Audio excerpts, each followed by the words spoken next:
Star Trek 57, M23, take 2.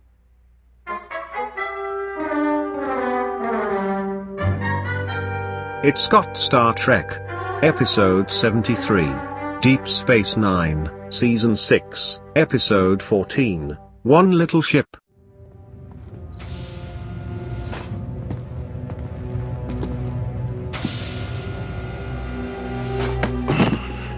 Whatever it is you're planning, don't. I'll be watching you. And at the first sign of treachery, I will kill all your bridge officers. I'm a prisoner. I have The no first may be a intention. fool, but I am not. Then it is a pity for you that you are not the first. I was. Until 2 days ago. We had captured you while I was in command. We wouldn't be having this conversation. Deck 2, Section 5. What happened? He is an Alpha. I am a Gamma. His DNA and psychological profile are specifically designed for combat in this quadrant. Founders believe that makes him a better leader. What do you believe? I believe I've given you enough information already.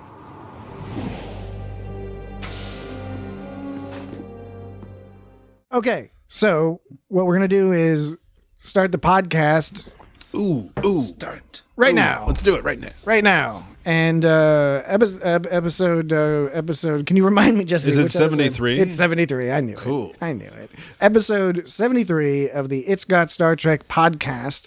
We're jumping right into it. We're getting right into it, as It's you a can Deep tell. Space Nine. Deep Space Nine. Hell yeah. Season 6, Episode 14. One Little Ship. It's got a rare subspace compression anomaly. It's got all sorts of things. It's got a rectilinear. Accretion, yeah, right, the Rectilinear. there. Yeah. Compressor. It's got the only four-way The shunt accretion at the disk. base of a different. I transcribed that entire conversation. If we have time at the end, I was thinking That that was a hilarious. maybe, scene. maybe Dan and Totally. I can take the parts of Bashir. And Oh, I hope so. we'll see. Go for it. We'll see if that works. But anyway, welcome.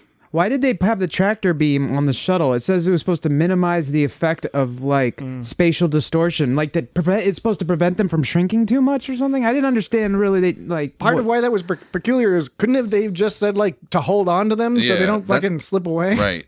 Yeah. That's what I was thinking at first. Usually Deep Space Nine is better. Well, hold on. Better Well, the these reason days. they let go is because they were being attacked by the Jem'Hadar. No, I understand, but I'm saying as you noted, they had to justify. They apparently felt they had to justify why they were using a tractor beam, When it didn't have to be that complicated. which maybe they didn't need to mention anything. Because to me, the obvious answer is, to hold on to them. Yeah, right. They're flying into a thing, Right. Right. That's with what I the thought. shrink That's what I rays, thought. and that also seems to make more sense than stabilize the effect. Since would they have shrunk more? Did they Yeah. shrink more? So they were going to the focal point. Now, was the focal point, if they get to the focal point, would they, because at one point later in the episode, Dax is like, we must be alive. We must have gotten out of the anomaly because we're still alive. So why would the anomaly kill them? Once they get to the focal point, would that make them infinitely small or Maybe something? your typical Ant-Man scenario, where you get into the quantum realm. Yeah. Oh, yeah. The quantum forever realm. and ever and ever and ever. Well, you'd think they'd mention that. Yeah, they didn't. It is there. There's parts of this episode have a great deal of economy of information, which I think is good. It's good writing when you can do that. For example, at the end of the episode, they simply state we were able to get them unshrunk. Yeah. Yeah. Right. It That didn't was turn awesome. into like a whole big thing about like but we gotta switch around the rectilinear rods, and we didn't spend 5 minutes watching them push rectilinear things in and out. Right. It was POWs and they fixed everything. On the other hand, here they're over talking it, over puffing it up a little bit. Yeah, right up. it was weird the excuse as to why they remained small, because they were like, oh well, we didn't come out the way we came, so we stayed small. That doesn't make any sense. Like, I mean, it makes sense in magic. yeah, rules. Yeah. I mean, I Right. guess it's a compression anomaly, so we don't know what that does. Maybe there's different, but it's like an anomaly, It's baby. either because they were measuring it directly by the focal point. They Yeah. were saying we're this distant, which is how things in space and gravity and all that stuff seems to work. Is you measure it's like if you're equidistant from an object, you should now. Of course, once again, it's anomaly, so maybe gravity went crazy, but that's making us assume too much. I think when you have to start coming up with whole backstories about like why something makes sense. The show didn't really. Just why does this make sense? So it's they go in and Bashir was even talking about to O'Brien. He was like, he's like, O'Brien, you're 1.4 meters away from me, therefore you're like 0.4% smaller than me. I like that joke. Which by the way, I think there's some math. burn. There's some math you can do in there. I think We should ask this question on there's that subreddit called They Did the Math, where you can submit these types of requests. So I would people think will do it. I would think it would be something like if you know that at 1.4 meters. It's 0.4. 1.21 gigawatts. It's 0.4% smaller. So I would 1 gigawatts. So yes, Back to the Future. So I imagine when you go to the focal point, you'd be at 0. So 0 meters, and you'd be 0 big. So I think there's some math maybe you could use. I wonder if there's enough information to figure out, to calculate how big they would be at any given point. If any of us remember this, You know, we should ask that on probably, Reddit. you're probably the most mathiest of any of us. Yeah, that's the problem. You got the most math out of You all have of the us. most math among us. The problem is we don't for me. we don't know their distance from the focal point at the time they said it. We know relative, but like to O'Brien and Bashir, but we don't know. Would it work if you knew O'Brien and Bashir's heights? Maybe, because then you No. could compare them. Well, I guess Well, they're not standing up. It would be easy. Yeah, you know- it's tricky because you'd need a visual. I think it was like not. Yeah, I think it was more like you shrank 4.4% more. I don't know. There's maybe one or two more variables we could get resolved. But anyways, the point is what was he saying? Oh yeah, so that's why it doesn't make sense that they came out the wrong way and therefore didn't get big again, because Bashir himself is telling them, it's like, O'Brien, you are this close to the focal point, therefore you are this much smaller than me. It's not like you follow a path to get to do that. Hey, they're suggesting you do. It's that what they're suggesting is that what they're suggesting through the math is that it's just like most things, which is how far you are from something. They're asking a lot of the audience. Regardless of your position relative to the planet, if you're the same distance, you're going to be this. Presumably, it's like gravity, where you're going to be. It's the power of gravity is going to pull at you, just like the power of shrinkage is going to pull at you at the same. It's all dependent upon distance. So it's not like there's a secret path that you have to go, unless I don't know. It doesn't make any sense. They're to me. implying that there is, which is a bit much, but again, it is a technobabble explanation to get to the plot point. It's a technobabble that I am asserting contradicts itself because of what Bashir is saying versus what they're saying. It's a heavy lift to buy it. Yeah, they're saying it matters the path you go, and it says in the other thing, he's saying, oh, it matters the distance. It's like 1989 computer maze game rules, where you have to like follow like a certain place, like in order to get the traits or something. Did I make that up? Did I hallucinate I have that? no idea what you're talking about. I recall some form of video game. I feel sort of a D&D style game where some of the puzzles where you had to walk in a certain path. Oh yeah. Over, and you had to come in and out like the same way in order for the conditions to be met. Yeah, the famous example is Legend of Zelda in the Lost Forest or whatever. Or Move Along Home, perhaps, with Alan Moraine. Okay, if it wants to play by those rules, that's fine, and that's the rules they established by saying we came. They did.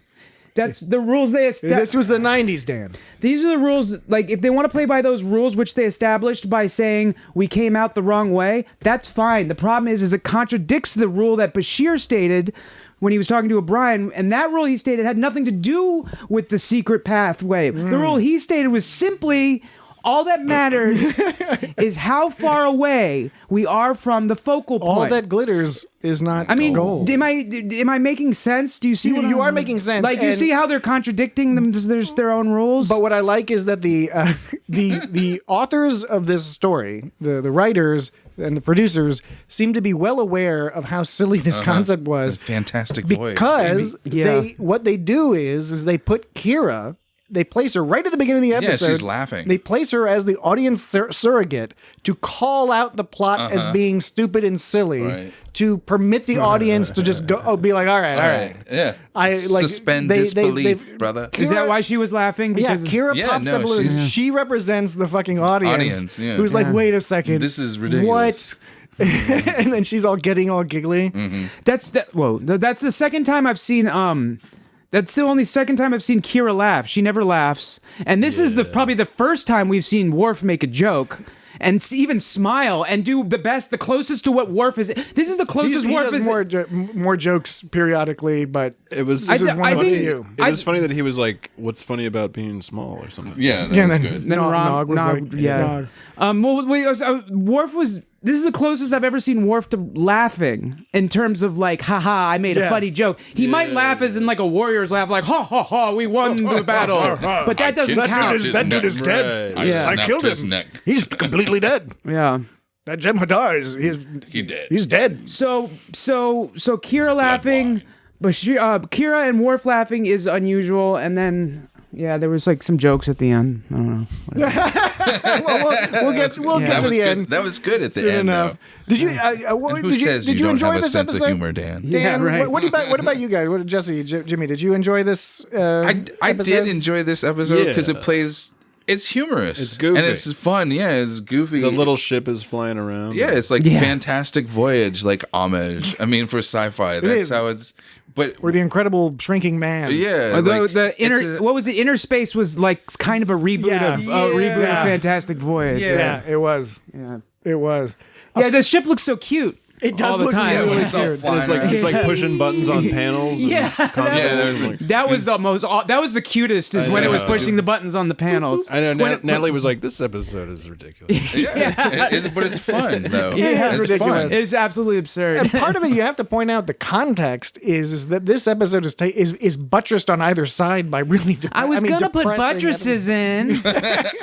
It's season 6 of Deep Space Nine, as most of the seasons of Deep Space Nine, has a lot of heavy shit in it, and it's middle of the war and all this other stuff. So having this ridiculous story, but on the other hand, Star Trek in general is good at doing absurd stories from time to time. Yeah. I mean, The Trouble with Tribbles is a good example. The Trouble with Edward. But I think Deep Space Nine is particularly good at doing some of these completely absurd concepts, but they're able to bring it down to earth somewhat because there's still a bunch of like people getting shot and killed and like threats of death and stuff. I mean, we know they're going to get rescued in the end, but yeah, it's not like a fully comical adventure. The little ship No. is blasting people, man. Yeah, that was Pretty kind of tight. And then that one dude gets hit with a torpedo. It's like a little photon torpedo. And he's like, but it's still like boosh. His chest is all. Memory Alpha said this is the only time we ever see a runabout fire a photon torpedo, even though we are told repeatedly that they Interesting. have them. Okay. I can't confirm that, but if Memory Alpha is right about that, then I found that interesting as well. So how are they supposed to function on land when there's a significant amount of gravity? Because it's switched from out in space. They're a walkabout. They're runabout, Walkabout. poop about. When they went from They're all named after rivers. when they went from Cross space the Rubicon. when they went from space to inside the ship, like they had. I mean, the ship presumably has its own gravity, simulated gravity, Yeah, right? yeah. And so, did the shuttle have its simulated gravity inside the ship's simulated gravity? Because there were times it was going straight up and straight down, and I was thinking, like, that's kind of putting a strain on those but they people. land on planets and stuff with those runabouts. Yeah, but they right. were going. But did you see when they were their nose? When the they were, nose well, they were straight, upside down. They were- and What they you're were asking is about the hanging out. Well, so yeah, the when inertial dampeners. You're asking how. No, what I'm talking about the quality- inertial dampers. Is what I'm talking about. Depends on what side of the boat you're on. Yeah, when they were I upside. think you just said that to make the joke. I think you're a dampeners dude. Dampers is kind of fun. It's kind of like reminds me of Pampers. Pampers. When they were upside down, that implied that they. Jesus Christ. Hey, it's Friday night. What are you gonna do? Well, it's like it's always Friday night when we're doing this. Hey, that's a good point. So Mostly. Sometimes it's Thursday. when they're Mostly. when they're hanging upside down and it shows the screen upside down, Yeah. that's implying that they feel like they're upside down. yeah. Otherwise, why would they do it? But then when they're going straight up and straight down, they don't do an in the cockpit shot. Cock penis, ha ha. Just get it out of your system. Very cocky. It's a very Friday energy Dan. So we don't see an inside the cockpit view But when they it's go got straight up its and own straight gravity. down. But when they go straight down and they go straight up, like the body would have a hard time dealing with Yeah, that. there's I no understand. G-forces. They Yeah. don't need G-forces. G-force. But Yeah. this is Star Trek and not The Expanse. Right. Yeah. In Star Trek, they have magic You can like be inertial loosey-goosey. dampeners and simulated gravity. So the runabout has its own simulated gravity. So Right. that's what's holding them down to the plane of the runabout. Yeah, so- and then the additional gravity, presumably I'm just saying, because why the fuck not? I guess Precisely. It does magic that counteracts the. I guess we know that the shuttle does simulated gravity from every time they've gone out into space and not started floating around. And it has to have inertial dampeners because it can go to warp. Inertial dampers. So when they were upside down on the roof, why did the camera turn upside down? Or on it the was, ceiling? Because it was cute. I to be guess. artsy. Yeah, because to it be made fun. because it made it sort Like of a an fly. yeah, maybe it was an artsy decision. Because to me that would imply that they felt upside down, but they obviously didn't feel upside down because the argument is true. That I think that they had their own. I really like Gravity. I really like I agree with you. when they first flew in. Thank you. When they first flew in, and the scene was, again, Right. you know what's going to happen, but I found a little bit of excitement in the scene when they were in the impulse manifold or whatever, the exhaust, and then they started firing up the engine. The They were like- plasma vent. Oh, the plasma vent. They're all like, Conduit. oh fuck. The plasma. O'Brien's all like, oh fuck. Oh fuck. And then, but they, they got in there. But once they got into the engine room, and they're all like, what's going on? And they're like, oh, we got to go up here. And they fly up to the pipes, and then the shuttle's poking out there, like looking like a creepy little spider creature. Like I imagine like a little spider sitting on the pipe, being like, what's my next victim? I like how they bust out the little panel. The vent. And, Yeah, that was cool. Yeah, I thought they were going to shoot it, but they Yeah, just they because I just was were like, we'll do it the old-fashioned way. Yeah. Bust. I would have shot it, but maybe they didn't have enough time to. Is that the part where they bumped it? Yeah, And then Bashir made some sexually suggestive joke about Dax and Worf. Oh yeah, this is like. oh, if he says, she's like, I have a light touch. I think that And was when Bashir says that's not what what Worf Worf says. that was That's what that was O'Brien said. that was Yeah. different. That was the scene where they were cutely pressing the buttons. Oh, On, okay, yeah. All right, that's the one. This was the one where they bashed all the way I through. didn't like that. Yeah. I didn't like that line. I wasn't. Yeah, it didn't do a lot I for didn't me. think that was appropriate workplace conversation. Yeah. Bashir's just bitter. It was O'Brien that said that. Was it O'Brien? Yeah, it was O'Brien. Oh, I thought it was Bashir. So that's why I thought it was even more inappropriate. Then it's more inappropriate because with Yeah. Bashir, I just would have thought it was bitterness. But yeah, right, exactly. Yeah, it's like, why is O'Brien talking? And did Worf really say that, or is it like She like, does is not that- have a light I touch. just don't imagine Worf like having those conversations. Like Guys, Dax hurt my penis. Worf, really- is, Worf is really, more like a Dax like hurt- a what Dax the hell hurt- did you say to me, motherfucker, kind of guy. Dax hurt both my penises. They both really hurt. Bashir complimented Dax on her piloting when she hit those buttons, and she said, "If you like that, you're going to love what's coming up next." And it was a total radio teaser, like radio show style teaser. It's like, I know it's meant for the show. She's like, "You're gonna love what's coming up next." Meta. But it went to you could tell it went to commercial Oh, break man. right when she Yeah. said that. So that was like a fucking like breaking the fourth wall kind of teaser. It's a wicked teaser. Wicked teaser. Hey, but she wasn't wrong because then we got to see so much of the ship flying around and doing all sorts of shenanigans up and down, left and right. Gravity be damned. Right. Left, right, gravity be damned, Damn. and then you said right. Right. That's Left. funny. Correct. Yeah, it was so when I was thinking about when they were in the plasma vent flying through all the things and O'Brien's giving Dax directions, he's like, "There's a distribution manifold coming up. Take the left conduit and make a quick right into the relays." And then she goes left, then right. But like that whole part where he kept giving her directions, I kept thinking it was Which character were you? I was He's O'Brien. You can tell by his His Australian accent. I know. I thought it was right? more That's of like great. a gutter London cockney. Right. Governor. Hey, Governor. I was thinking that whole scene where they were driving through the all panicked, like that would make a good video game. I was thinking this whole episode would make a Yeah. good video game where you're like piloting the shuttle around, and then maybe there'd be some side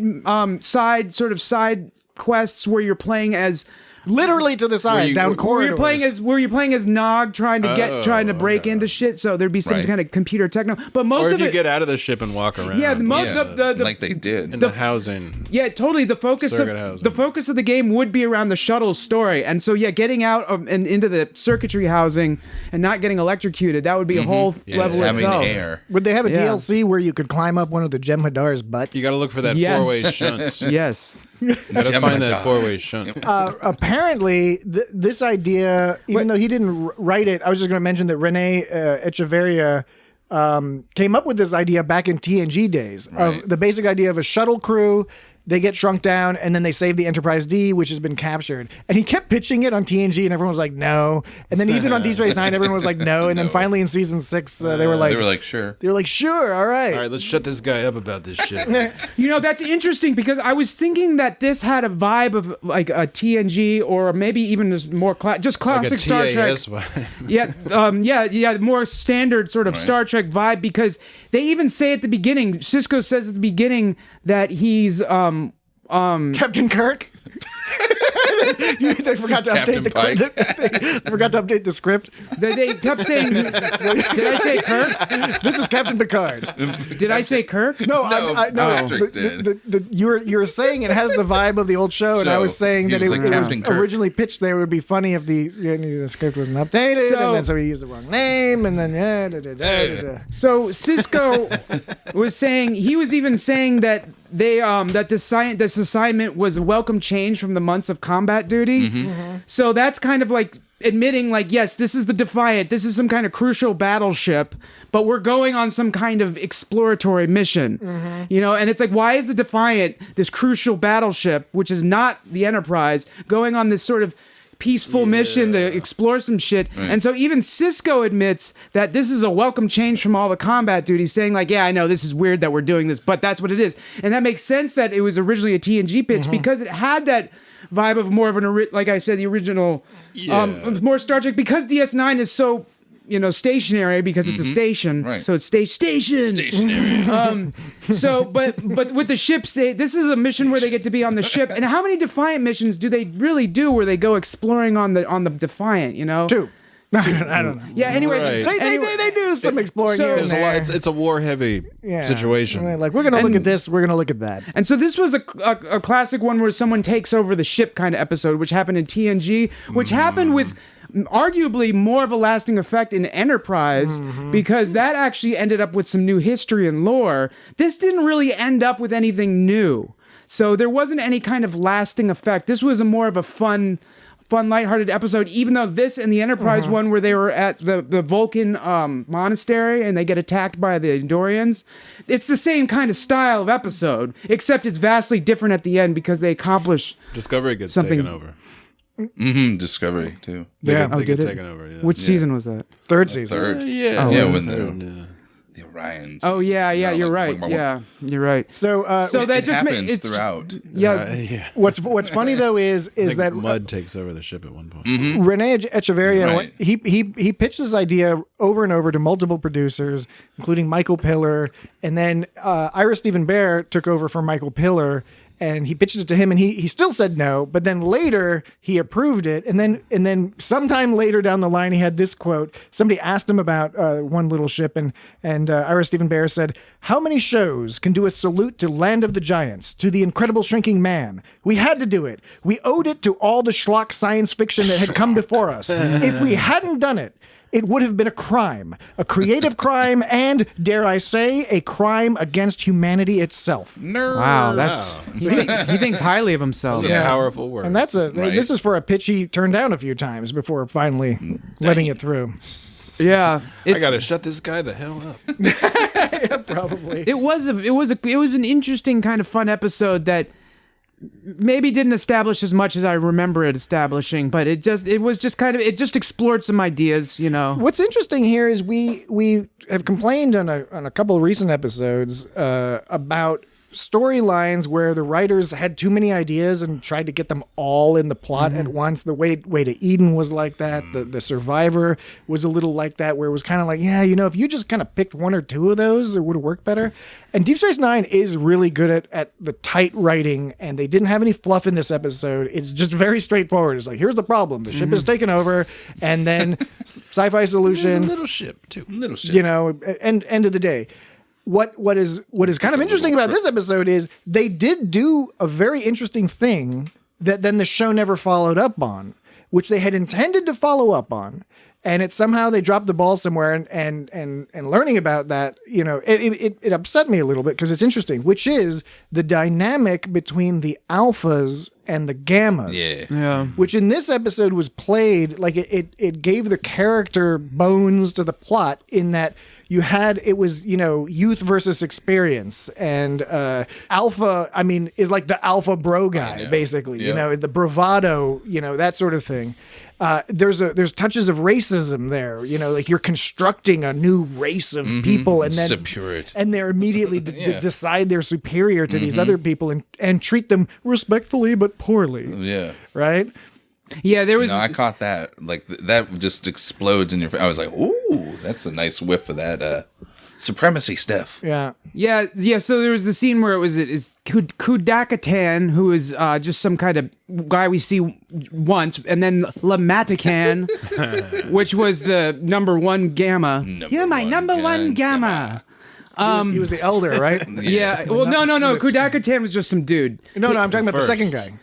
Because there's the first. Lumatic, well, yeah. Oh, yeah. The second guy and the was. second is also the elder. It was confusing because he's just like, that's his role, and he's like going to get retired because they only lived 9 years. He's like, kill yeah. him. So this elder, he wasn't part of this conversation, but all it was basically like, it was like a quick example of what you were saying about the racism, where he's going, the Alpha 1 goes to this dude. He goes, your initiative pleases me. It's a trait that the gammas lack. And then the other guy's like, yeah, well, the gammas have many flaws, so it's all this sort of tribalism that sort of goes on with that. And I had it backwards. Kudakatan is the number one alpha.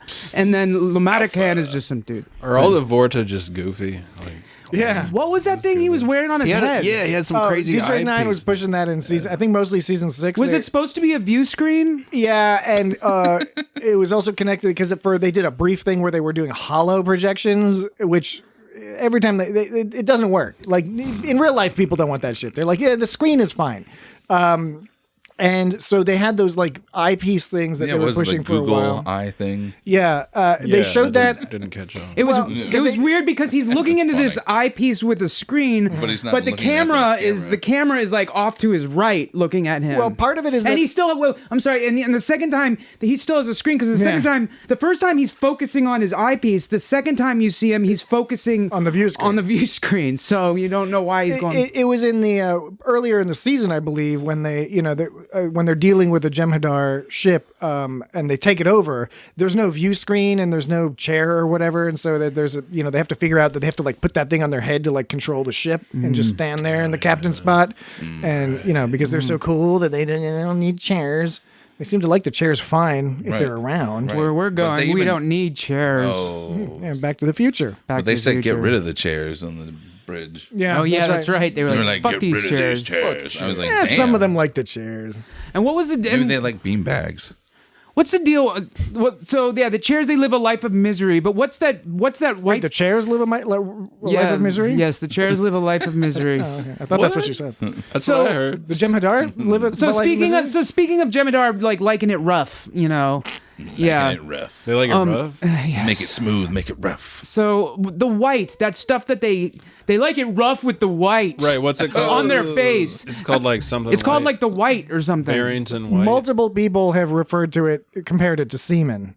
Yeah, I'm sure. But We're not laughing at that. We're just saying so is that some stuff, people say it looks like semen. You could look at that stuff and just say, oh, it's some kind of thing they need to stay alive, which it probably is. But It is. But It's at the food. same time, it's got to have some heroin kind of quality to It it does. to keep them. It's designed. They mentioned that earlier on, I guess, when they're introduced, where it's like they're all bred to be loyal. It's meant to. It's a comment. I forget if it's Sisko. Somebody comments on the fact they're like, wait a second, you breed these people to be genetically loyal to you. yet you still feel it's necessary, and it's kind of the implication is like you can't really breed people to do that. So you say you do that, but then you've got this drug thing, pumping into their veins. And the alphas don't speak through. They don't do that ceremony. They don't speak through words. They speak through actions. Because there was a lot of insecurity with that Alpha One guy. Yeah, it was some alpha bullshit. Alpha bullshit. Yeah. Male. I was getting so aggravated at those alpha dudes because they were really bro dude alpha horrible. Bro dudes. Either guy's just like, no, you just got to do it this way. Kill the captain. Yeah, right. Take Worf. Can't you see he's very smart? He's literally standing there laughing at us. Yeah. Why is this Klingon doing this? Yeah, he was like, take the Klingon off that screen that's allowing him to figure out what's going on with his ship. Do these things, and this guy's like, don't do anything because I'm scared you might be right, I'm the alpha. I'm the new leader. I'm the leader. I'm Buy my book. I'm Captain Buy America. my book. Buy my book. No, I really like Sisko in this episode. I mean, I like Sisko in pretty much every episode, but I like his cadence when he was talking in this episode. It was really brilliant. And he's so What's it gonna be, Denny? he's not. That was from American History X. Yes, sorry. it was a slightly different man. tone. Yes. But I saw him in Tamberlane live Nice. in Washington D.C. at the Shakespeare Theater. Word. Tamberlane. He was really good years ago. Anyway, Avery Brooks is awesome. Yes, he's cool. Yeah. What I love about what they have Sisko do here is Sisko is in no way intimidated by a single one of these dudes. And, that fits with Sisko's character, but I like how they show that. And they show it a number of times, but the main time they show it is when the first and the second are having that little spat. And then Sisko just walks right up and they're both looming over him. And he's like, y'all get that sorted out? All right. Yeah. And then he's all telling the other guy, he's like, yeah, you're right. You should totally kill my ass. But he's basically saying that, at certain points. He's just like, oh, yeah, well, too bad you're not in charge. Right. And that poor elder is all like, no, this dude's, he's really fucking clever. And they're doing all this shit. You're so stupid. He's like, nah, you told me to do it, so I'm not going to do it. Typical alpha. You are right. You should have killed me. It is an interesting story. This alpha gamma thing to me is an interesting dynamic, and especially how they end it with the elder. He's dying. And then he's doing that whole, obedience is victory and victory is life. Right, Obedience brings victory, and victory is life. And the thing is, buddy, in this case, your old school ways, your gamma ways, sabotaged the mission in a sense because he was obedient to his first. And he saw his first fucking everything up in real time. And so his obedience to the first did not bring victory in this case. It got them most of them dead, and the rest of them in a prison, which I don't think they like. Right. Being in a POW camp. And you can't make the white for them. I mean, I don't know. Maybe they kidnapped, maybe Starfleet figured out. I forget, at some point they were trying to make white to either poison them or steal them or, I don't know. So these are the basic steps that are involved in the missions for the one little ship. One little ship. One little ship. One little ship. These are the big trip.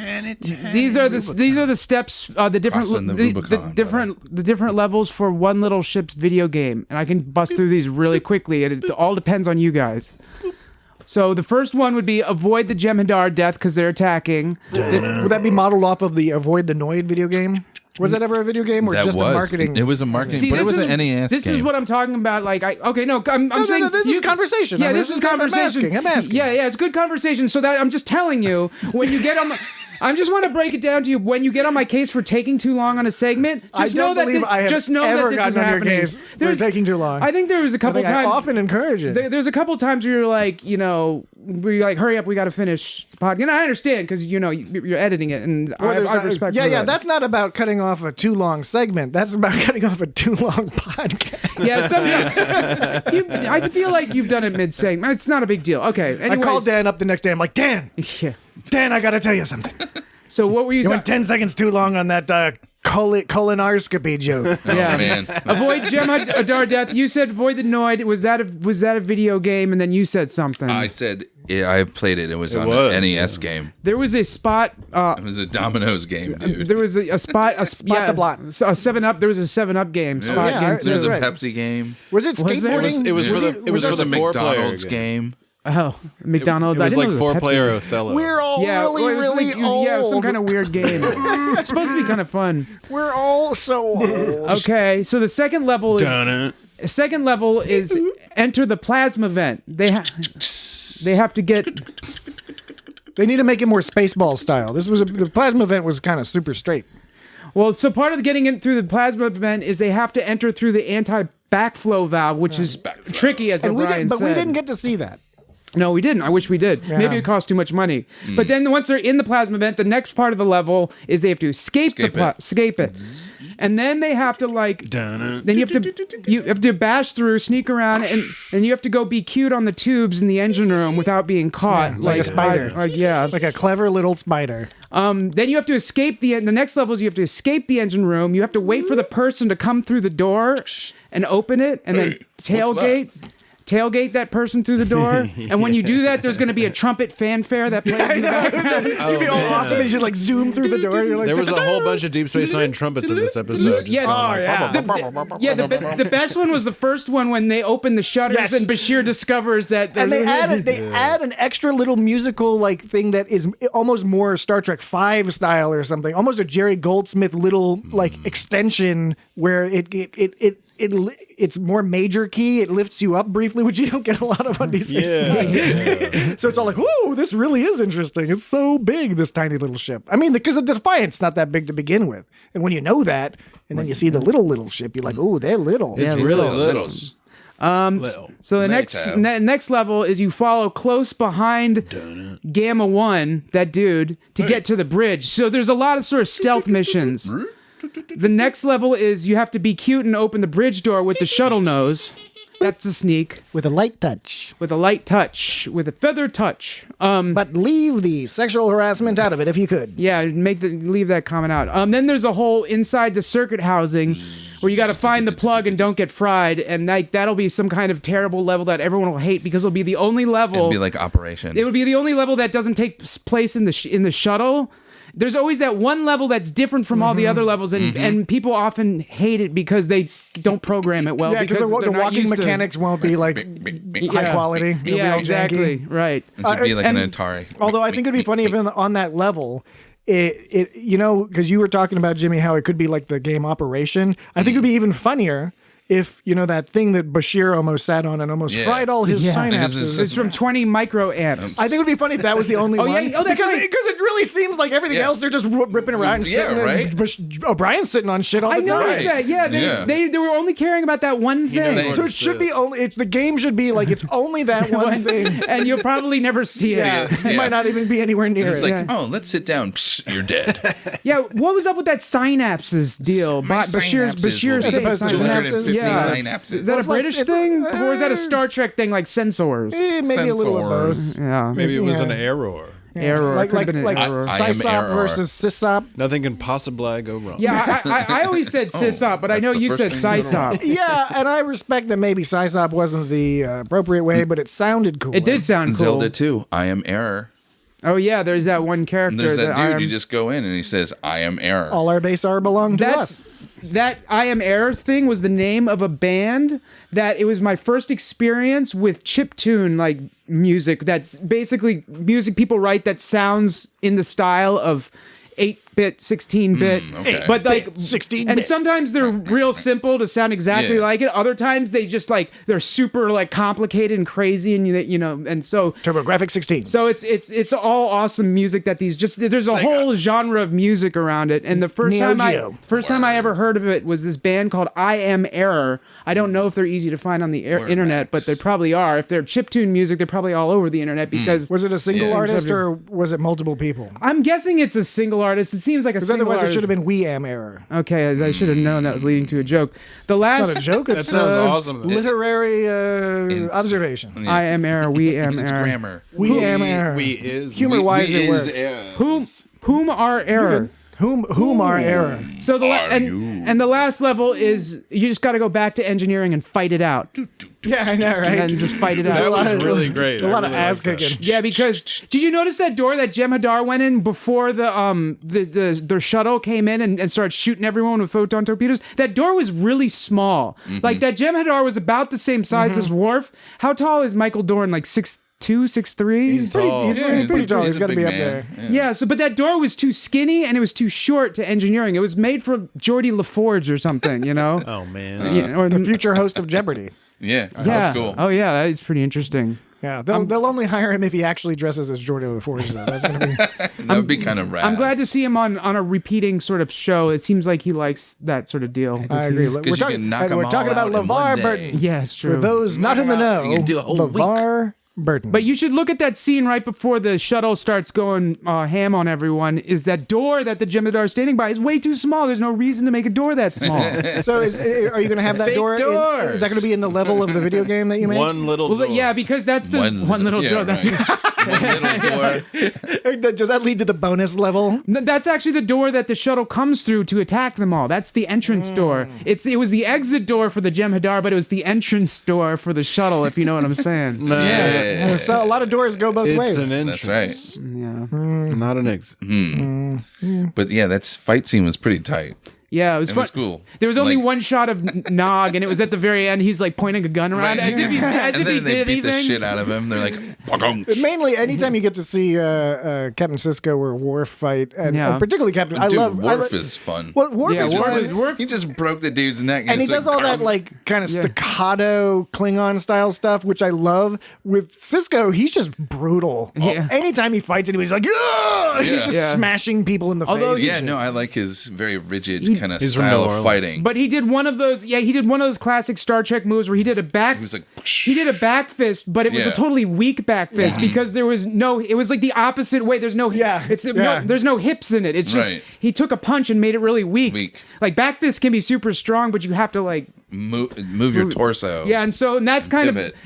of a variation on the classic double axe handle that they always do in Star Trek, which is totally takes away all your power too. But it was awesome because it looked like a brutal fight. Both of those fights Yeah. were pretty brutal, and Yeah, it was awesome. it was awesome. And like I said, Nog didn't do anything in that fight, but at the end it's showing him pointing a gun Yeah, around. yeah, like, yeah. But maybe he did. Maybe he shot someone. All we ever saw was Kira shoot someone though. So Kira and the shuttle. yeah, in the shuttle. The runabout, Yeah, I should say. Runabout. good. Yeah. Use the correct terminology. Oh, I'm sorry. I've been saying shuttle this whole time. No, I think have we been saying shuttle? I said runabout. All right, everyone I say say runabout, and I'll just go Runabout. in and I'll edit it into the Walkabout. rest of Rubicon. the into the rest of the Cross things. the Rubicon. Runabout. What does it mean when space within the subatomic structure is shrinking? That was when they were shrinking. I don't know. That was The some sciencey stuff. Accretion disk. Even the accretion disk is when the they go. space in between their molecules. It's got suspension of disbelief. Yeah, it does. .com. Well, that was the same thing about how what was it? The oxygen molecules outside are almost 2,000 times larger than anything your hemoglobin could assimilate. So that's like some Star Trek. I wonder how realistic that science is. Like when they have to go into the housing and the air is too the oxygen molecules are too big for them to breathe. Like that's pretty interesting that they threw that in there. Yeah, and so that's why they But put oxygen in there. Yeah, but we extract oxygen. So Yeah, we're breathing air. Because they had their shrunken oxygen in the runabout, Right, yeah. and they beamed it over. Into Yeah, the and I thought that was kind of clever because I wonder It was how cool, yeah. I wonder how accurate that would be. Like Dax is pretty having smart. like because I would have never thought of like the oxygen molecules yeah. are too big. yeah. Oh yeah. Oh yeah. And in that scene, I enjoyed the idea of O'Brien having trouble despite knowing these circuits very well because of a change in perspective, Yeah. and Bashir sort of helping him out. And he only dragged Bashir along because he didn't want to be alone. Right. And maybe he wanted to, maybe you never know what happens. What happens inside the the vacuum sealed case stays within the vacuum sealed case. It's like Vegas. Why would those wires be flashing? Those are tiny wires. Why are they flashing? They look like duct tubing or something. Like something you put something because they were. Yeah, right. Something that's easily tear. Like you put your finger and tear on it or something. It's for like going through ducts to It make looks air different go when through. it's close up like that. Yeah, and I guess when you have something on a macro level. Take a micro object and make it macro. Yeah, it always looks funny in movies and shows when they make something tiny big. like on Honey I Shrunk the Kids. Yeah. They're eating some burger And it was so Twinkie floppy or something. It was so flat. You would expect the wire to be, was- even What if it about was a the flexible Twinkie? wire at that scale with their level of strength, it should have been very firm. level of shrank. Shrank. I said level of strength. I thought you said their level of Shrank. shrank. It sounds Well, like pretend I shrank. did it. I feel cooler having said that by accident. It was probably a fun set to make. Yeah. Although I do think the prop master, somebody was like, "Shouldn't these don't look like wires? It looks like you put some LED lights in." Well, Yeah. I don't even know if they had wiggly LED noodles. lights like that in 1999. They just used or Christmas 1996. lights. Christmas lights. But, probably. 98. 98, yeah. February 1998. February 1998. Because it did look it looked silly. The isolinear and the rectilinear rods and chips and stuff. They looked fine. Was it the chip 85966 stroke delta isolinear Stroke. chip? Is that the one that had the 4-way shunt at the bottom? Yeah. So what Bashir says, and this is how Bashir Yeah, brother. helps his friend. He says, I'm gonna help my friend. close your eyes. I love him. Use your memory. Okay. There's a 4-way shunt at the base of an 85966 stroke delta isolinear chip, which is where?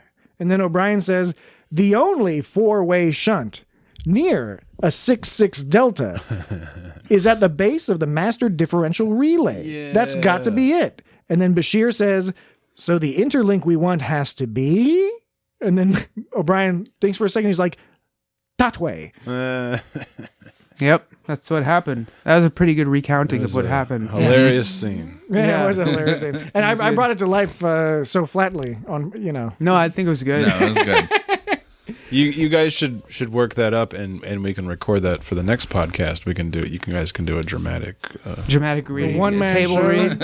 Hey, Dan, you want to do one of them newfangled 2-man, 1-man shows? 2-man, 1-man. We do a 2-man, 1-man show where we read scripts that are dialogues between people. 2 men. Is this like a one human script. centipede kind of situation? man. No, nothing needs to be sewed to nothing. Not initially, anyway. If we catch on, Man we versus won't need to. We won't need to, get to that point. But it's a 2-man, 1-man show. It's like a 1-man show, but you got 2 men. You got 2. 2-man. Do you want to? Do you want? It's like 2 halves of a man, and they come Hey, together. you And got it's two just halves one of man. man. Do you want to hear the 4 times I thought the runabout was being cute? Yes.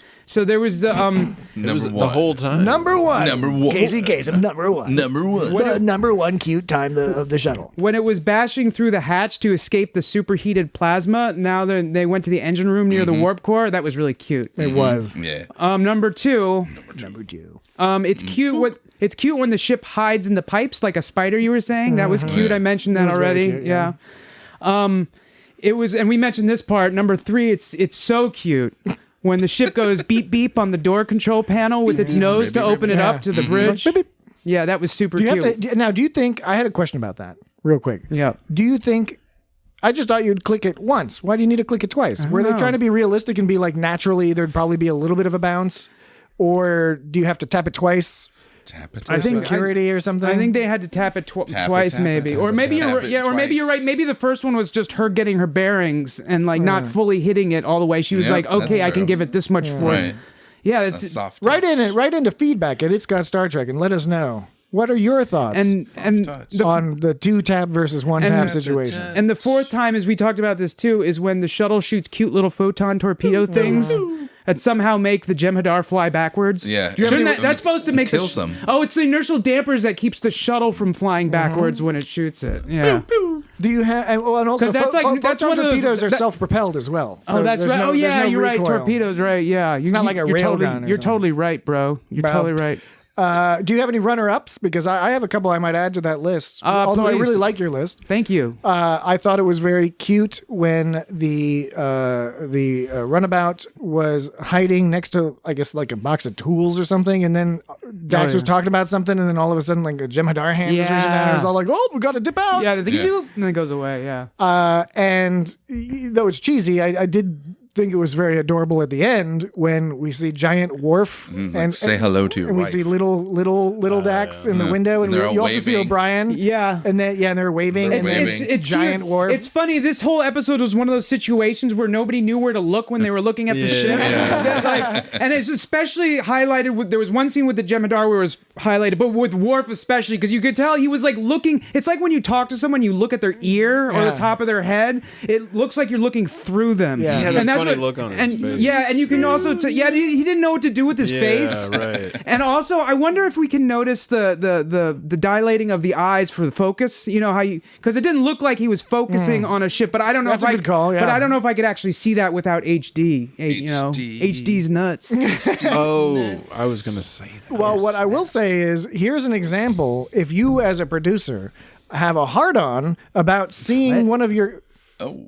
Well, if I stopped there, it would be weird. I'm using a colloquial phrase to convey to our audience, which trends fairly young. It's gross when people say they're going to blow their load and they're not talking about, you know, they just use it as like One a of the normal reasons why PG thing to say. I refrain from saying that. What if they say blow their wad? We're not talking about... Yeah, gross. It's even That's gross. Blow your bad, wad too. is better, though. Blow your wad is better than blow your load. I don't know. That's kind They're of, both, The ones that they're are not both good awful. are Gentleman's Relish is not good, and Baby Batter I don't like. That makes me uncomfortable. because I think a baby batter is being all clumpy. And I think, why not just a good old-fashioned semen? Semen. Semen. Semen. You can say it in any accent you want. Skeet. Anyway, there was some man. purpose that has been lost to the ether. This podcast took a turn for the Oh yeah, because I was saying blow your load and you said Blow your load. you said come on their face or something. Oh yeah, I remember now. I remember. Oddly, that helped. Oddly, that did It help. did help. That did help get me back to where I need to be. Centered.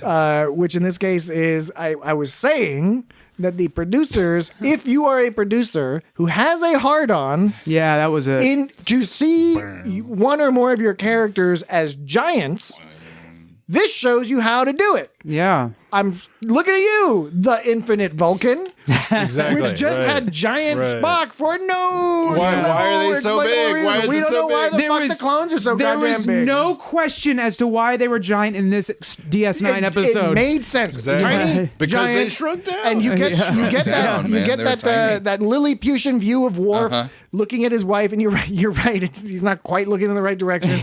But who cares? It's charming. It is It's charming. It charming. adds to the charm. and they make up for it with the charm of that of what follows, which again, economy of story. They don't even bother to show us how they get unshrank. Yeah, unshrank. We went From back max shrank they to went back to unshrank. the anomaly and Yeah, they're just And like, they went yeah, the right everything's- way. I hope. everything's fine. So if you go into the anomaly in point A and you leave in point B, you don't shrink. So what if you? So in order to get big again, you have to go back through point B and then through point A. What if you go in through point C and come out point Yeah. B again? What happens Nah. then? That's why they didn't show it, because they Yeah. didn't want, It was too none of them were going to answer that. So Yeah. they're like, instead, let's have this cute scene where Dax asks Worf to read the poetry. So they had to enter. They had to enter the anomaly again. So they had to do it without shrinking further. Anyways, yeah, you made the point already.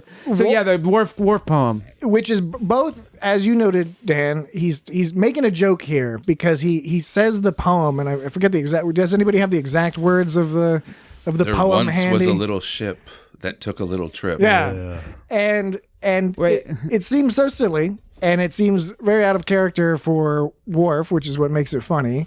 And then what ties it all together is Dax, of course, looking at his pad and saying, like, wait a second, you didn't write anything. and then he does the most sincere fucking smile Yeah. that you've ever seen Worf make Exactly. before or since. Exactly. That's what I'm saying, man. He didn't smile this much at their fucking wedding. No, and that's the closest to a laugh he's ever gotten. Yeah. like a true laugh. Right. Yeah, Jimmy, you had it pretty on the nose. This is the story of a little ship that took a little trip.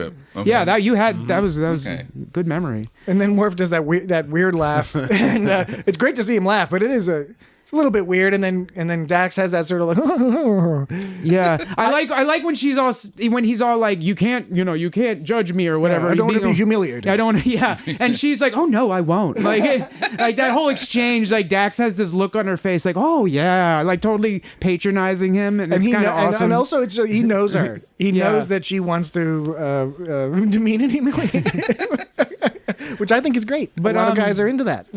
Wink, wink. But then there was also the unusual situation of Odo and Quark. Oh no, this Quark, is like brilliant. when does Odo joke? Never, and they comment on that. But Right. even also more so, when do Odo and Quark get together on a little practical joke? Together. It was great. It's my favorite part of the episode. It's a top scene for me. It's worth the price of good. admission. And And it's where you get some in Odo in the episode. Yeah. And in the context of the series, this is at a point where Odo and Quark always had Quark. a type of relationship, Gilbert, what is it, Gilbert and Jean-Jacques and Gigi and Boubou. You're thinking of Joker and Batman, except a little bit more fun. No, I was thinking of Les Miserables.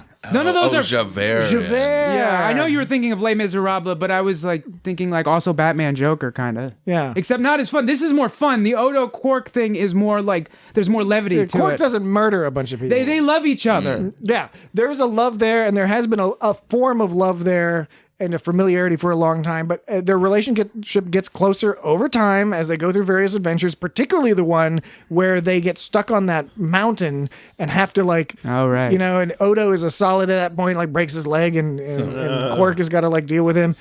Odo's all whining and Quark's like, shut up and stop feeling sorry for yourself. And Quark it's weird because he's got his Quark makeup on and it just looks weird. It's not that it looks bad. It's good makeup. It just is uncomfortable to watch it because it's bright snow, bright light in that episode. And his ears are all when they're like, he and Odo are fighting at one point, their ears get all floppy. I mean, at least Quark's do. But yeah, this was a wonderful scene. And not only was it great because Odo's, Rene Auberginois' delivery, his walking in slowly, his making the comment, Quark immediately noticing what he's doing. He's not in on the joke at first. He's like, I'm joining in on this joke. The Dabo girl standing up to her tall. full height. Yeah, that was and great. then she looks at O'Brien and then does sort of like a weird, sort of almost a double take. You're less impressive to me now. It's just it worked so nicely together as a great little tag to this largely kind of goofy episode. Natalie had a funny comment after that scene. She was like, when are those two going to get together? We're talking about Bashir and No, she was talking about Odo and Quark. She's like, they're always off and on. what's cool is I can pass along to her that there is a great deal of workplace. fan fiction that can accommodate Oh, I bet. any desires she has. Like that guy that writes about the Tyrannosaurus. No, that's that's a different that's dude. Chuck Tingle. Yeah, you know, Chuck he's Tingle, in a different arena. There's a whole series of authors now that try to imitate that style. Nobody will be as good as Chuck Tingle. Nobody. Nobody's going to be as good as Chuck Tingle. Nobody beats listeners Mike out there, Tingle. Was it nobody can beat Mike Tyson? That was like a Fresh Prince or LL Cool J song or something. No, I think it was a Fresh. I tried to Prince. fight Mike Tyson. Yeah, that was Fresh Prince. Yeah. It was Will Smith. Yeah, Will Smith. It was Fresh Prince at the time, though, Yes, wasn't it? Yes. Well, go search Chuck Tingle if you want to enter the world of, Have a tingle of in your short, dingle. Tingle, yeah. short you want some erotic tingle in your dingle? novels, many which involve dinosaurs and rocket ships and Bigfoot. and even just senses. It's things like how Hope. Different monsters. It's like different it's like how the monsters. butt ruled the universe while it was up its own butt in a universe made out of right. its own butt. Yeah. Or like, It's like, hey, butthead, why do you like butts so much? I want to get a tattoo of a butt on my butt. Butt on my butt. With a butt-shaped tattoo on Butt. there's you look up Chuck Tingle, you'll find a lot of hilarious stuff. That's a different I podcast. think it we're is still different. talking. We're That still was talking about different. Chuck Tingle. It's just because I really want to tingle in your dingle. Yeah, it's this is a strong recommendation Yeah. to at least look it up. You don't Yes. necessarily have to buy anything. Just read the titles. Yeah, read the Reading titles. the titles on- will be it's- sufficient entertainment. It will make your day. It will make your Like, day. would you really want to commit yourself to an entire book of one of his? Like, They're short books, If you- and he makes it might be a certain millions of persuasion. dollars. Yeah. You know. Probably largely people Why buying not? gifts for other people. that's a good idea. The whole market of just like I bought this as a gift, as a gag gift. You know. Exactly. Yeah. And it's ebooks, so you pay a few bucks, but that adds It's a up. gag ebook. It's a gag ebook. Gaggy book. It might if you read make it, you'll gag. You might Gaggy gag. book. Gaggy book. All right. So any other Tyrannosaurus. any odds and ends on this So episode? there was one part in the episode where it wasn't in the script that I use. I use I don't know how to pronounce it, but it's Chakotay. I know that website. Chicory. Yeah, It's It's like pronounced it's like Chakotay-ish. it's like or something. Chakotaya.net or whatever. I always think of Chakotay from I think it's Voyager, but it's probably a variation on Chakotay. yeah, I bet it's a probably. fan. I don't know what you're It's like talking about. Chakotay, yeah. But anyways, I use that script, and that's got like most of the episodes. It's got all the episodes. I think it just doesn't have the newer ones yet or something. Anyways, so they didn't have this part in the script, and I think it was when the runabout was escaping and trying to sneak out the door. They had this background discussion between Kira and number 7, or the 7th, Jem'Hadar, when she was teaching him how to use that the warp drive or warp something. core, Yeah, and he was learning all quickly and stuff, and like they were all actually all chumming around because he actually referred to her as Major at one point, which I thought was interesting because he like gave her that respect, and she thanked him when he handed her off to something. So they had some kind of thing going on that Jem'Hadar, wasn't discussed in the show. They tended to have respect for they tended to be played as people. They respected their enemies largely, even if they were like, "We will crush you and destroy you" or whatever. Right. They, but that could be the Gamma ones. Maybe the Alpha ones are like not as cool with that because I they're don't know. too broy and Yeah. stuff. So anyways, the part that was not in the script was just some techno-babbly stuff that was happening while the ship was escaping. It was just some background fading in and out. It was, Kira said, 7th, power up the she said power up the magneto impellers and advance the field coils. Call out every 5 Teslas until I tell you to stop. Now, Tesla is like a unit in something. I forget what it is. I think that Something electric. that sentence may not make sense. Yeah, because it doesn't make sense. Because if it's something, it's a unit. Every 5 anyways. And then Unit. 7th goes, yes, Major, and then Kira goes, easy does it. We don't want to burn out the inducers. So it's Right. just kind of like He does it too fast. Yeah, and he does it too fast. So it's like power up the magneto impellers and advance the field coils. You need a new Call out Johnson every- rod in there. Yeah, every 5 Teslas. Teslas. I'm trying to see if it's a unit. A Tesla unit of Look at the unit on So the it's a unit of magnetic induction or magnetic flux density in the meter kilogram second system of physical units. This dude sure likes a unit. 1 Tesla equals 1 Weber per square meter. Was that like there a you Michael go. Weber or Michael or Weber. Or Weber? Andrew Lloyd Webber. Andrew Lloyd Webber? It's WEBER.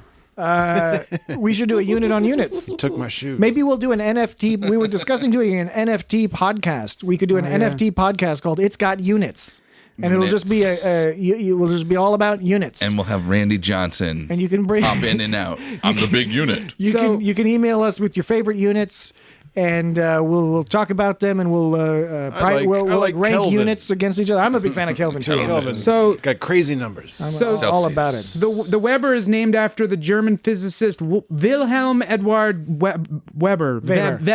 Weber. Wilhelm Edward Weber. Thank you for correcting me as I was correcting myself. I Yeah, appreciate no problem. that. I'm happy to do it. What is that? What is Didn't that even give me measure? didn't even give me a chance to correct myself. I was correcting myself. Yeah. What does No. that measure? It's the derived unit of magnetic flux.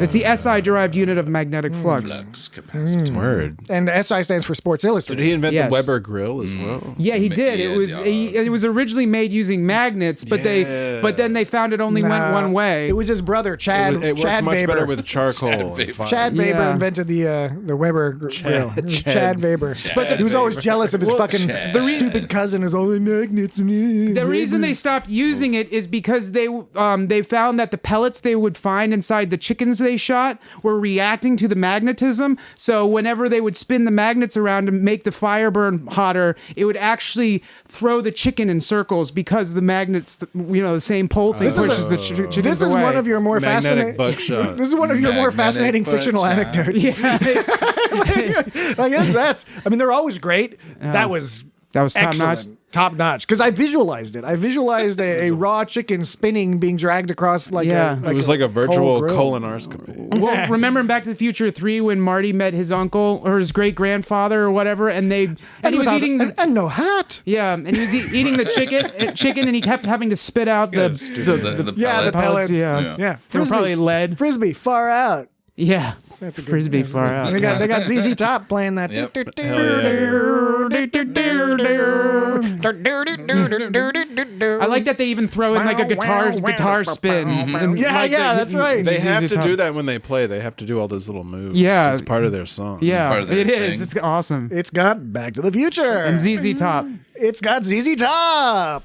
One thing I wanted to just mention is that, we don't see a lot of shrinking on Star Trek, but there was a TAS episode where the whole crew gets shrunk down. I forget where it is. I think it's called the Territon incident. It's like the Andorian incident, the Territon incident. There's always some incident. There's always an incident.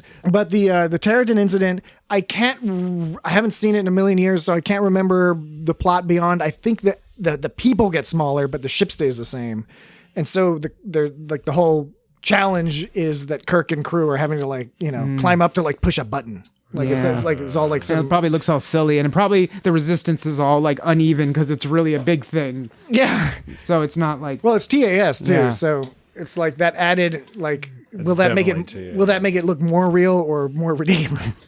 Because of on TAS, it always depended on how much they were willing to do with the animation. Because sometimes it was more, sometimes it was less. Oh, this was TAS. TAS. Oh, yeah. okay. Yeah. Sorry, I was thinking.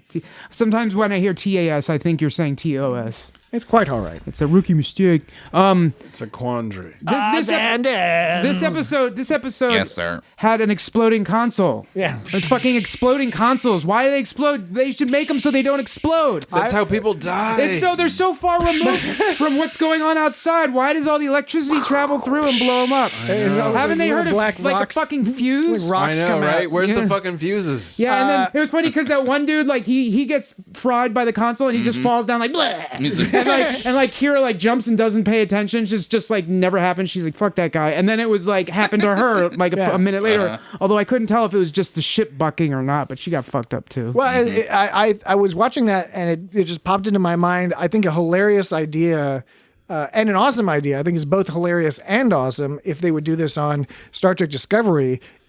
Because of where it is in the timeline now. I think it would be hilarious if that wasn't a problem anymore on ships. Like if they had really good inertial dampers and gravity so that huge chunks of the ships could be blown off, but you wouldn't feel any shaking or anything. On the new ships. Maybe not on Attached nacelles. maybe not on the Discovery, morphine. but on the other one. Just that would be both funny, sort of like a meta funny joke, and it would also make sense technologically because you're like, okay, why is this still happening? This doesn't make any sense. It's clearly just for the cameras. Do you think they still have holodecks in the year 3000? Or and if they do you think they fixed all the issues of life being created and escaping from it? No, probably they just promoted it. Those people don't seem like they have time to go on the holodeck. Yeah, you're And right. They're concerned with other shit because they're trapped in little compartments. They probably just have nanobots in their brain that act as Yeah. holodecks. Just turn on the dream. It's better than heroin. You hear that, kids? You got those parrots. Technology with the is different colored parrots. Bear. Better than heroin. So yeah, that's a good point though. You said, Jesse, they don't have time for fun and holodecks, but they do have time for some nanobot heroin in their brain. So that would be the next step in holodecks is to put the nanobots in your brain to play the holodeck. But then they Honestly, discover it's going to be the first step. That'll be the step that comes before magic holodecks. Oh, you think before In real life, I'm saying. Yeah, just to have nanobots to give you heroin. I think it's easier to have nanobots poke your neurons until you see rather something. than create this complex sort of dream world. I mean, I could be wrong, Yeah, I think you make a good point. but I so want to be right. Mm-hmm. Odds and ends. If you're wrong, I don't want to Is it be right. Salvia? odds and ends. Yeah, Salvia. odds and ends. Salvia This and ends. episode played really. You could tell when the commercial breaks. It's so nice Yeah. to The old school style. Yeah, man, not watch it with commercials because it was just Clean act breaks. oh snap! It was okay, TV. Yeah, but it's funny when it goes to commercial and then there's no commercial. You're like, ha ha. You're like, technology is cool. I liked it when Nog was explaining something to Worf, and he just sort was of getting all he was all pissed pissed. off. He was pissed, and he just kind of glared at him, and he sort of just stopped talking. Oh yeah. Yeah, that's when Worf was all pissed off because he's like, I should have done this. I should have done this. He's And like, well, you couldn't have done that because of blah blah. And he's Yeah, but. it was.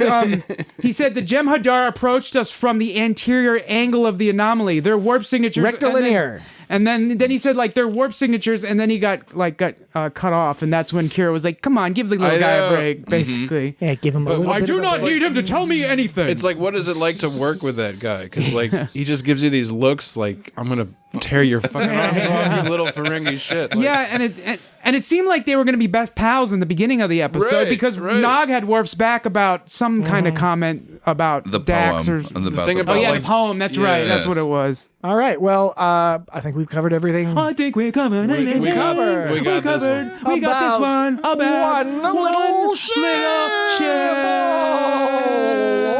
Lordy. This is the content that you all come for.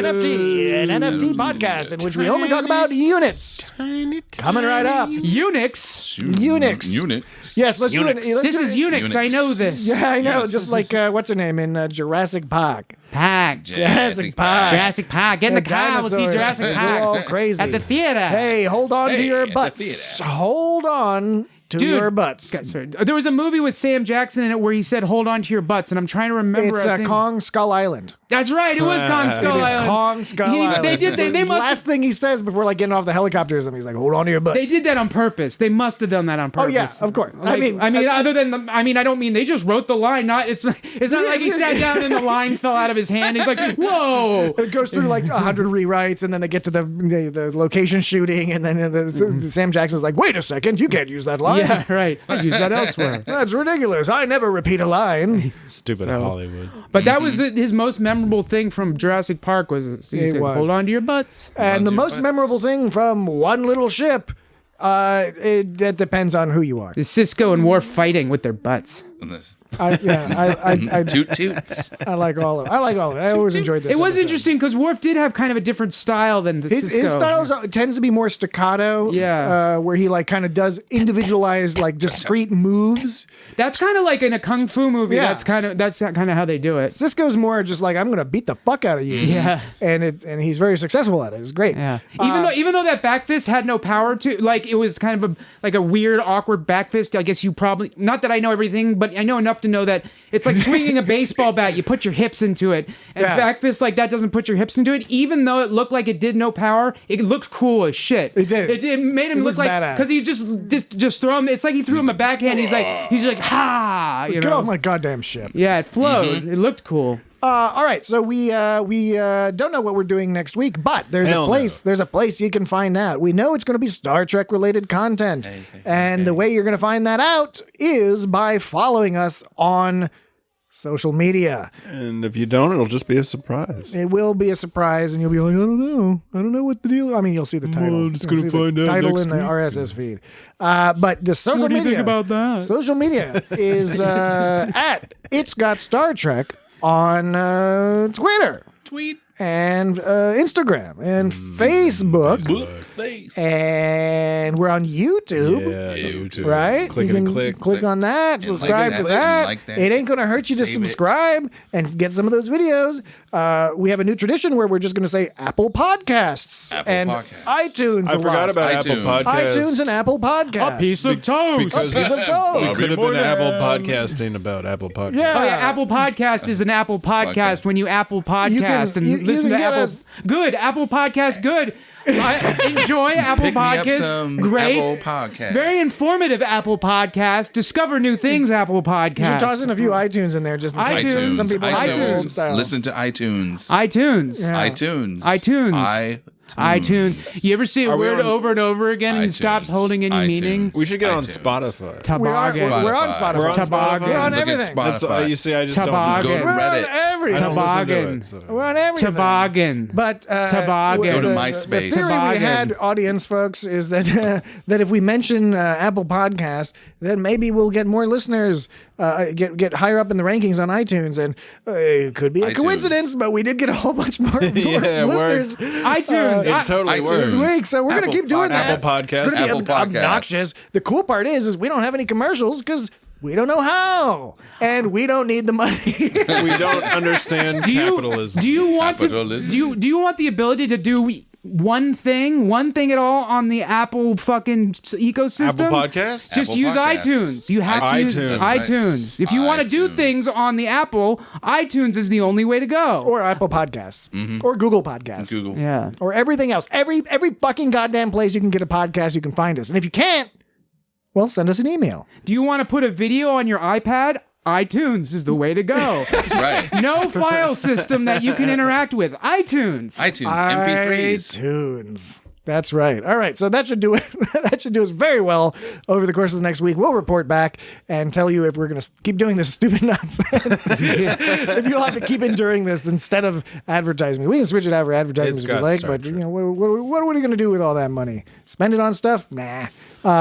So that'll Big do podcast. it for us. We hope you enjoyed it. Yankee And Candle Home inspiration, fragrance in every burn. yeah, that's somewhat of a callback to a number of past episodes. Go download them. Couple months ago. We're not going to tell you which ones. Work your way through the catalog Find and it out. Bitch. Find figure it out. You know, pluck out those pieces of humor You got Gems. fingers and hidden ears amongst the whole and catalog that we produced over this your- course of time. Get So your finger out of your ear. next Turn on his week, Stick it back up your light. ass. next week we'll discuss something else Star Trek related. And in the meantime, have a lovely day or whatever. Or whatever. Whatever's happening to you, have a lovely day. Day or evening. All right.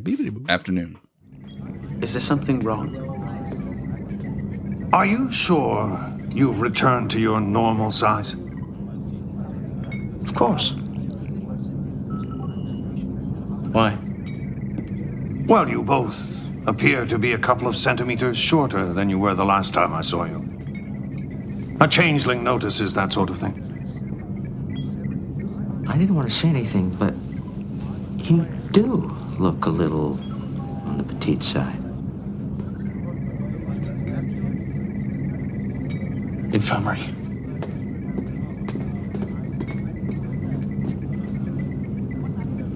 And they say you don't have a sense of humor.